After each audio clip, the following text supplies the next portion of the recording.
Opinion Operation Sindoor. India's opposition should not undermine government. In a democracy, the government will always be criticized by opposition voices even when its policies and actions are not wrong.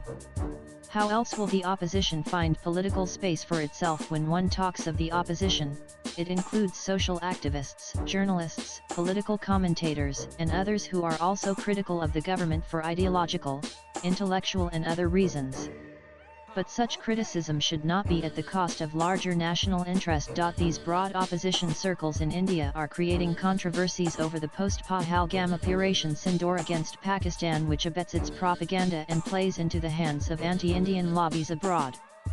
The Congress is particularly vociferous in its attacks on the government. It has made an issue of the ceasefire that India has accepted. President Donald Trump has created the ground for this by announcing the ceasefire even before India and Pakistan could do so, giving the impression that India had succumbed to US pressure. The Congress and others are aware of Trump's penchant for loose and exaggerated talk and his obsession to be seen as a peacemaker.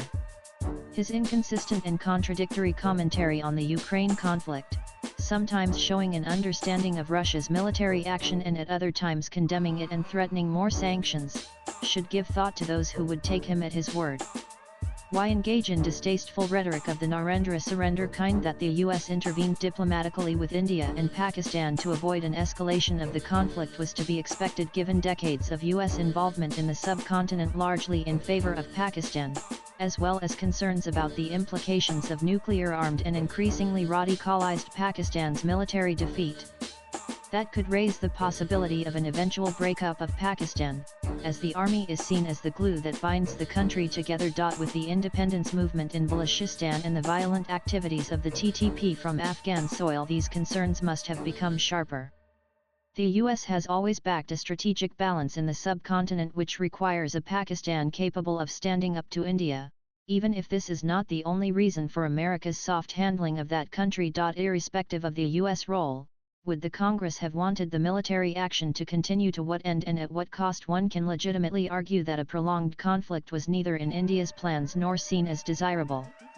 India had wanted to teach Pakistan a hard lesson, convey that it would no longer tolerate terrorism directed at India, and that it would not be deterred from taking condign action despite Pakistan possessing nuclear weapons. This is in addition to diplomatic steps, the most important being holding the Indus Waters Treaty in abeyance, which gives India a handle on Pakistan like none other. In fact, this step gives us a grip on the jugular vein of Pakistan. India had no reason to keep escalating the conflict unless compelled by Pakistan to do so. India cannot, however, ignore that Pakistan is an irrational country, irrational in its emergence based on religion and then losing half of its territory because religion was not a sufficient glue. The fact that a huge number of Pakistan's co-religionists remained part of India added to the irrationality of its creation. Pakistan's military adventures against India, as well as its recourse to terrorism as an instrument of state policy for decades against a much stronger neighbor, have been part of its irrational behavior. So is its desire to maintain military parity with India despite the precariousness of its economy. Pakistan talks loosely about its readiness to use the nuclear option and claims to have developed tactical nuclear weapons for that purpose, which too is irrational.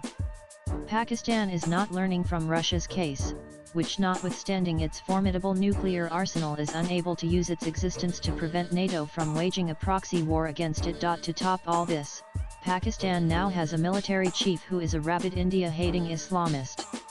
After a military drubbing received from India, he has convinced the country that Pakistan scored a victory over India, which supposedly justifies his self-elevation to the rank of a field marshal. In view of all this, India cannot dismiss offhand entirely the dangers of an uncontrolled spiral in military escalation.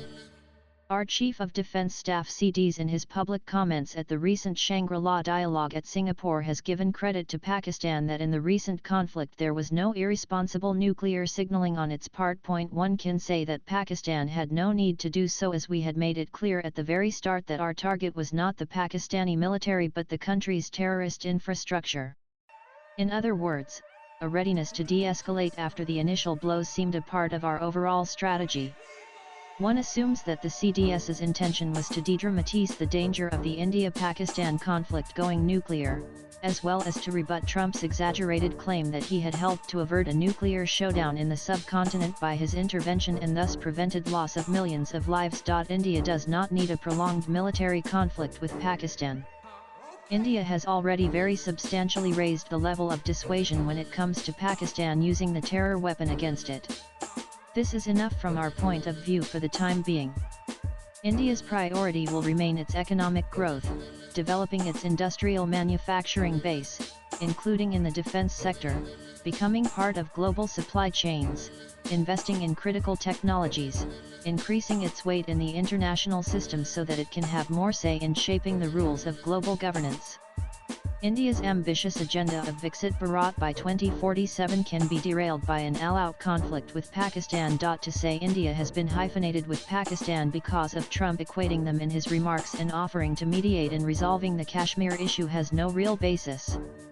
The major partners of India, including the EU, are not following his ill-considered comments. Trump is needlessly causing wrinkles in India-US ties. U.S. relations with India are incomparably wider and deeper than those with Pakistan. India, a 4.2 trillion economy, has become the world's fourth largest economy this year, whereas Pakistan's 411 billion economy is surviving on IMF bailouts. The U.S. trade with India stands at 200 billion, whereas it is a mere 7.4 billion with Pakistan. India is part of the Quad and is a proponent in the Indo-Pacific concept aimed at deterring China, whereas China is Pakistan's closest defense and economic partner. India is part of the G20, is an invitee to the G7 meetings because of its stature, has vast pools of human talent in technology areas which the US and the West seek to benefit from, and so on. Undoubtedly, the international media and think tank narrative on the outcome of the India-Pakistan conflict has been tilted in Pakistan's favor. This is not new because on India-Pakistan issues the narrative has always been biased against India. This narrative was shaped during the Cold War when non-aligned India was perceived to be pro-Soviet Union and Pakistan was an ally. India broke up Pakistan in 1971 against US wishes. Ties at the military level between the US and Pakistan have been nurtured over the years and remain close under the aegis of US Central Command. The US media and that of Europe by and large reflects ingrained prejudices and what the deep state in these countries wants to be propagated. This media think tank narrative has been more interested in how many Indian aircraft Pakistan shot down to highlight Pakistan's success, the inferior performance of French Rafales and the superior one of Chinese platforms. To argue that India should have been transparent about its losses in the interest of credibility is playing the game of pro-Pakistan lobbies. Look at the way the Western governments and lobbies are projecting the political and military aspects of the Russia-Ukraine conflict, without any concerns about transparency and credibility. It has never announced the losses of its equipment to Russia in the Ukraine conflict. The manner in which the blowing up of Nord Stream 2 has been treated is another glaring example. Swipe left for next video. Our own opposition parties are wrong in asking the government to reveal our losses in the recent conflict and are, wittingly or unwittingly, playing into the hands of these foreign lobbies. Ken Walesibal is a former Indian Foreign Secretary. He was India's ambassador to Turkey, Egypt, France, and Russia. Views expressed in the above piece are personal and solely that of the author. They do not necessarily reflect NEWS18's views. Latest blogs